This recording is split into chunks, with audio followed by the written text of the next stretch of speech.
What is up, guys? Today we're going to be going over the three types of holsters that most people use: concealment holsters, range holsters, and duty / hard use holsters. So talking about concealment holsters, the first one I've been using for a long time. I don't have my old one. I had a Raven concealment one, I think it was called, from back when I was like 17. I used that, but for a long time now, a few years, I've been using the standard Wingman holsters, Glock 19 holster, or 23. This is my spare 23. It's just kind of my throw in a backpack. Don't care if it gets a stolen gun. And then I moved on to their light compatible holster, and Wingman holsters has some of the coolest prints in the holster game. This one's the pineapple grenades. The thing that I look for in a holster is not just the cool print, but it's the concealment wing. If a concealment holster doesn't have this little wing, I'm not interested in it. This helps a whole lot carry a full-size gun. Gets rid of that printing of the the frame. So that's a must for me. And then I want that audible click, so when I actually put the gun in, it clicks in. I think I have another Glock around here somewhere. I do. Enforce APL, it's fine. Ooh, that nice click. Yes, that's what you want in a concealment holster.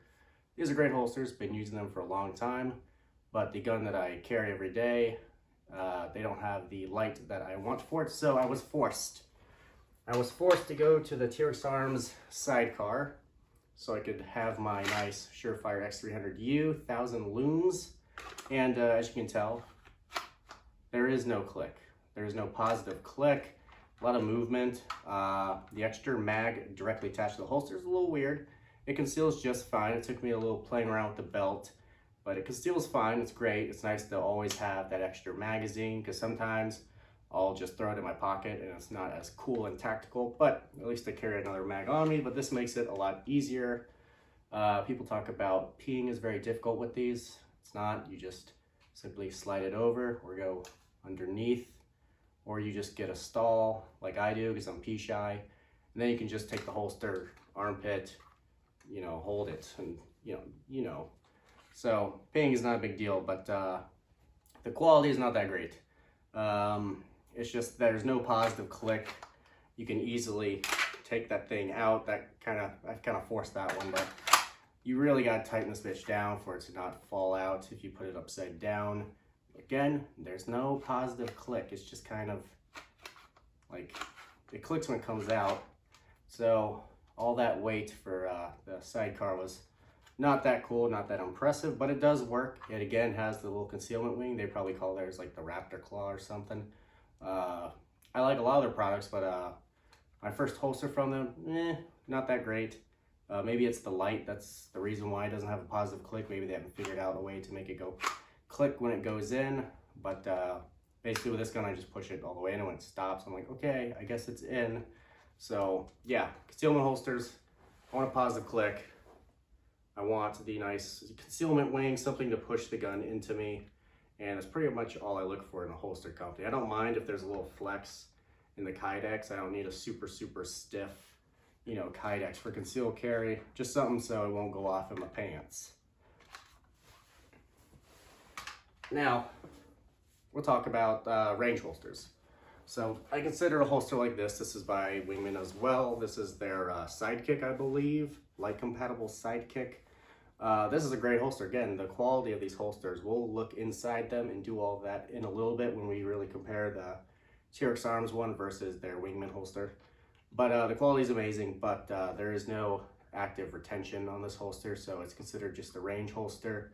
I would not want to be around people with this on. I wouldn't really want to be out in the woods with it unless you really tighten that bitch down, but again, don't want to be around people with it. So these things are basically for training at the range or just competition. Not something I would recommend at all if you're around people. I've actually sat down with this thing in my brother's truck, and I felt my little gun go click, pop right off, and I was like, oh shit. And then if you're climbing down something, maybe you're like trying to get a banana out of a tree, you climb down, you'll pop your frame, and then there goes your Glock. You just have a hot gun, flying through the air, but it's not SIG, so it won't go off, so that's good. But these are just kind of for range use. That's pretty much it. Doesn't mean they're not good. They're excellent holsters. There's lots of holsters that are just like this one. But holsters like this, I wouldn't recommend outside the range. Now, for more serious work or more serious situations you're preparing for, it doesn't have to be duty holster, it could just be a hard use holster, whatever it is. I go with a Safariland holster. This one's a 6360 or 6063. I don't know, they have a lot of weird numbers. It gets me confused and I'm not good at math. So it's a level 3 holster, has a cool little hood you push down. Then you have their ALS system. I prefer just having an ALS system, but if you're around a group or a crowd of people, maybe your town is getting peacefully protested on fire, it might be a good idea to have some form of active retention. The level 3 is probably the way to go because this is still pretty easy to get the gun out. Where ALS is super nice is it's still very fast. It's almost the same if you practice with it, and it basically ensures that your gun's never going to pop out of your holster unless you hit that little nubby nub.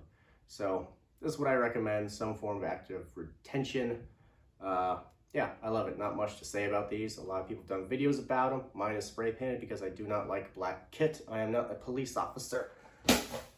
All right, so now I'm going to talk about why I like Wingman holsters more than TRX arms. We're going to get into the fitment of the guns that go into these holsters and just the quality of them in general. So now I'm going to give the camera a reach around. So let's go over the quality of the Wingman holsters. I mean, first thing you notice is how clean every single corner is. This does not look like it was made in some garage. This looks like a factory built holster. I mean, look at the lines. Everything is perfect. Positive click. Look inside. Look how clean that is. That quality though, so good. So yeah, it's obviously a very high quality holster. So that's pretty much all their holsters too. There's no difference. They're all made extremely high quality. Now let's look inside the TRX Arms holster. All right, TRX Arm holster. Not as clean looking from the fitment of where this was, you know, pressed on. I mean, look inside, it looks pretty freaking sloppy. No wonder there's not a positive click when it goes in. Not very clean, not very high quality, but it works. It's not terrible. It's just, I'm used to very, very high quality holsters, and this one is not. Look at that. What is all that shit? Ugh.